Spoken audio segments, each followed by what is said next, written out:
Good evening, gentlemen. It's your favorite commissioner coming at you pre-recorded once again for another edition of the League Recap. This week we are recapping I think week 8, correct? 8 weeks in the books. We're getting we're beyond the halfway point and getting into, I wouldn't say the home stretch, but getting pretty close to the, proverbial home stretch. As I'm sure most of you, if not all of you, are aware, had a pretty big fantasy week this week. We had a shit ton of people get a lot of points. Just about everybody in this league had a lot of points. Some of us didn't, but for the most part, all of us did. One thing I did do, and I don't track this obviously, but the average score, average, but if you total everything up and divide it by 10, like average, the definition of average, the average score was 138 points this week, which I have no idea if we've ever touched that, if we've done it many times or whatever, but it just seemed like that was a really high, there's a lot of high scores this week. So I thought that was really interesting considering I feel like 138 points wins you almost always, except for, some of us in this league can score 138 points and not win, but we'll get to that here in a minute. So anyways, we're going to dive up into the first matchup of the week. The first matchup is between Mike and Corey. And out of all the high-scoring, crazy matchups that we had, this had to be, well, I don't want to say lame, because it wasn't lame, because it was only a point difference. Mike only lost by a point. Corey, from the basement, beat Mike, who's in first. He's still in first. So Mike loses and he's in first. That's how good Mike is. Mike loses and he's still in first place. But Corey comes from the basement, beats him by a point. But my point being is that when the average is 138 points, both these guys scored 20 points under that, and Corey still got a win. So, anyways, thought that was kind of interesting. Corey started Derek Carr. He got him 3 points, 15 points under what he was projected. He also had Christian McCaffrey trying to make up for that, though. Christian McCaffrey ended up getting 22 points over what he was projected. He got 40 points out of him. Nobody else on his team worth mentioning. I thought one thing that was kind of interesting, and actually the only reason I know this, because I have him in a different league. Nate. Sorry, tickle in my throat. His kicker, Mayer, I don't know how, Maher, however you say his name. He had 7 points, and they're all extra points. They had 49 points, and they never actually truly kicked a field goal. It was all extra points. Mike, on the other hand, he had Cooper Kupp, 23 points, still Los Angeles Rams as of the time of this recording. He also started Tony Pollard, 34 points out of him. Pollard is fastly becoming the number one running back in Dallas. I feel bad for anybody who has Ezekiel Elliott. So yeah, good matchup there. Mike giving Corey another win. Corey's 3-5 and in 8th place. His magic number is 8. Mike 6-2, still in first place. His magic number is 5. Next matchup we have is between Matt and Mitch. And like I said, 138 points out of everybody on average this week. One of the reasons it wasn't higher, Matt. 97 points out of Matt. Like I said, everybody scored. The next lowest score was 117 in a matchup that we'll get to later, 118, which is 21 points more than Matt. So, Matt, you suck this week. Matt, 5-3 and down into fourth. Well, I should say down. I think he's in fourth place. Mitch, on the other hand, 4-4 and in 5th place. As you can tell, I'm stalling because this goddamn internet. I think what we should do is, instead of how we are going to save that money from the party fund or whatever it is, saving it for a party sometime, I think we should just put that towards upgrading my internet for these goddamn recaps. Matt, like I said, weekly low score. So Mitch, as I always say, he didn't win, he just didn't lose. But Mitch did put up a respectable number, 142 points above average this week. Let's see, Matt, like I said, 97 points. The only player on his team worth mentioning is Tyreek Hill. 32% of his points, of Matt's points this week came from Tyreek Hill. So there's that. On the plus side for Matt, well, I guess I don't know if it's a plus side, but I would assume it's a plus side. He does have TJ Hawkinson, which at the time of this recording, 7 hours prior to this, TJ Hawkinson got traded to the Vikings. So I think it was for a second and third round pick, and then we got 2 fourths back or something like that, or whatever it was. We got TJ Hawkinson. So he is already a top 5 tight end this year. I think anybody could argue that he's a top 5 tight end, and I would be willing to bet that doesn't go down. So, Matt, a little silver lining for you there, Matt. Mitch, on the other hand, he had A.J. Brown, 40 points.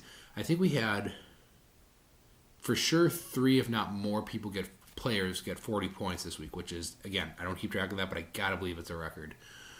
40 points, because Christian McCaffrey had 40 points for Corey. 40 points out of A.J. Brown. He had 3 touchdowns, 156 yards. And I saw a little funny tidbit today.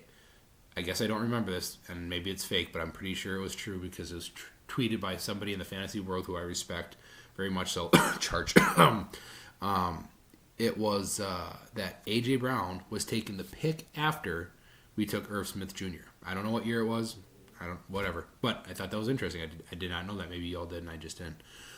Mitch, like I said, also had. Back to the recap here. 23 points out of Stephon Diggs. He had 17 points out of Philadelphia's defense. He had Kyler Murray on his bench. Would have gotten him 27 points out of him. But hey, he didn't need it. Mitch, 4-4. He's on a 3-game win streak. So congratulations to Mitch. 4-4, and in 5th place, your magic number, Mitch, is 7. Matt, 5-3, and in 4th place, your magic number is 6. Next matchup we have is between Ben and Perk. And as you may know, because I brought this up a couple times, this is Ben's 2nd year in the league, and he already has the most points ever scored in our league. He had 224 or something like that last year. This week, he puts up a 200 spot again. This only happens, I would say, maybe 200 gets broke maybe 2 times a year, so it's very uncommon. And Ben did it again. 203 points to Perk's 123. Ben wins, obviously, by 80 points. Yeah, exactly 80 points.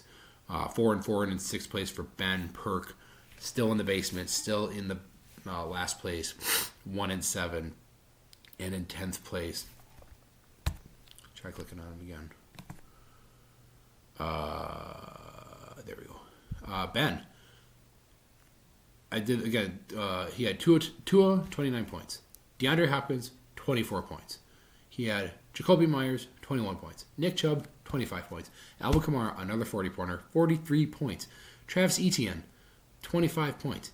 Ben had fucking 71 points on his bench, including Javonte Williams, who had 2 touchdowns from DeAndre Swift this week. I mean, so Ben was not far from 300 total team points if you consider his bench. Very interesting. I'm not doing this math off my head, obviously. His average starting player this week scored 22.56 points. The average score of his, including his kickers, defense, tight end, everything, 22.56 points. We get excited if I mentioned if somebody scores over 20. On average, every player on his team should have been mentioned. His defense only got 5. So yeah, crazy. Good for you, Ben. Still in 6th place, which I guess is a playoff, so good for you.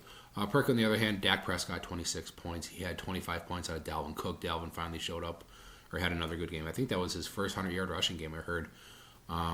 Perk, for some reason, you picked up Jawan Johnson for New Orleans. I don't know. God, it's like you just scrambled to find some random-ass tight end after you found Waller was out or something instead of actually doing some research. I don't know what happened there. And the thing, I'm sorry to pick on Perk here, but I kind of have to. So usually we name all of our teams based on Ben, for example. Yippee-ki-yay, Mother Tucker. Well, he's got Justin Tucker on his team. So, I'm a Najee Toa. I have Najee Harris on my team, so on and so forth. Perk is called the injured reserve. Looking at his team, he doesn't have anybody on the injured reserve on his team. So, I mean, Brandon's name is Purple Rain. Tim's is like Tim Slam Dunk Team. So not saying you gotta have a name that is synonymous with your team, but probably not smart to call your team the injured reserve when you don't have any IR guys on your team. I don't know. Just throwing that out there. Ben, 6-6. Ben 4-4, and in 6th place, your magic number is 7. Perk, 1-7. In 10th place, your magic number is 10. And one thing I should say too, well, I shouldn't say, well, you guys know what magic numbers are, but 7th place, which is me, had 4 losses last week and has 4 losses this week. So point being is everyone's magic number either changed none or one. Because the losses didn't change. And that, again, I know I mention this all the time, but that's how it factors in. That factors in. That's how we figure out the magic number. Is your wins in 7th place is losses. So, anyways. Nick versus Tim is the next matchup. And Tim wanted to shit all over Nick's birthday. By the way, Nick's birthday is today, so happy birthday to Nicholas, a young 27-year-old strapping lad. But Tim wanted to poop on his birthday and not give him a win. Tim wins 156 to 118. Nick had the second lowest score of the week, and yeah. So, but again, it's interesting. Mike lost, still in first place. Nick lost, he's still in second place. Says something about those guys. Let's go through the matchup super quick. Nick, let's see. You had 28 points out of Jalen Hurts. And you had 27.5 points out of DJ Moore. He had a good day, 152 yards and a touchdown. Tim, on the other hand, Derrick Henry almost doubled his projection. He was projected for 17. He got 36. So almost double what he was projected to get. 20 points out of Brandon Ayuk. And Nick Folk, 23 points out of your kicker, Tim. That's not bad at all. Holy shit, I again didn't notice this. He had one PAT made, 219 yards worth of field goals. That's a good day out of your kicker. The thing that I found interesting about this matchup is not necessarily the matchup itself, but the bench. Both of these guys had 60-plus points on their benches. So, Nate, I think even Nate would be impressed with the amount of depth on these guys' team. So, just throwing that out there. And lastly, I already see we're at the 12-minute mark. As you can tell, I might, excuse me. I'm going into a little bit more detail. I had something that I wanted to go over with you guys, and I didn't have enough time to get knocked down. I didn't want to push the recap out multiple weeks, especially since deer hunting's coming up, and I'm probably not going to have time to be gotten that 30-pointer that I shoot on opening morning. But I'm working on something for next week's recap. Hopefully I can get it done. I should be able to get it done. Don't get super excited about it. It's probably not as interesting as I'm making it sound. It's just something that's going to take me time to actually calculate and figure out. But I think it'll be interesting. So, anyways, matchup of the week goes to the matchup of the other brother-in-law. So not Perk and Tim, but Brandon and myself. And Brandon, you scored the average amount of points. Average score this week was 138 of all 10 of us. You scored 138. So you should win. I mean, math says you should win 50% of the time. Unfortunately, you faced me, and you didn't stand a chance. 164 out of me to Brandon's 138. Let's take a look at the matchup. I had 23 points out of Kirk Cousins. I had 31 points out of Jalen Waddle, which is very interesting because I think Tyreek Hill had 40. Wasn't he one of the 40-pointers? I think. So it was interesting that those guys just fucking dominated.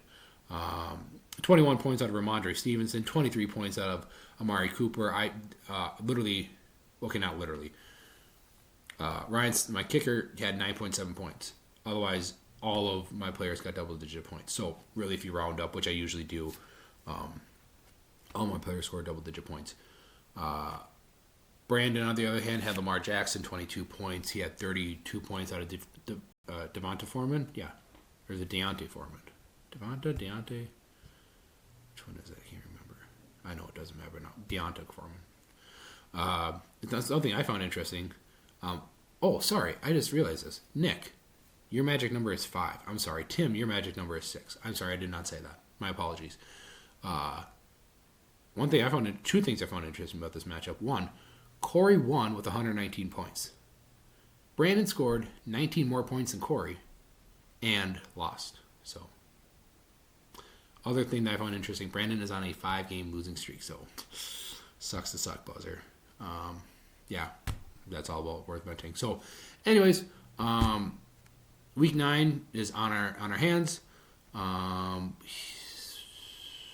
There was another point I was going to make, but we already went over it, so I'm just going to forget it. Whatever, it doesn't matter. The one thing about week 9, this will be after this week, everybody will have faced everybody at least once in this league. So now I'll be wrapping around after this week, to people we will already face. So not that really matters, but all right, you guys have yourselves a good weekend, a good deer opener, and we will see you next week.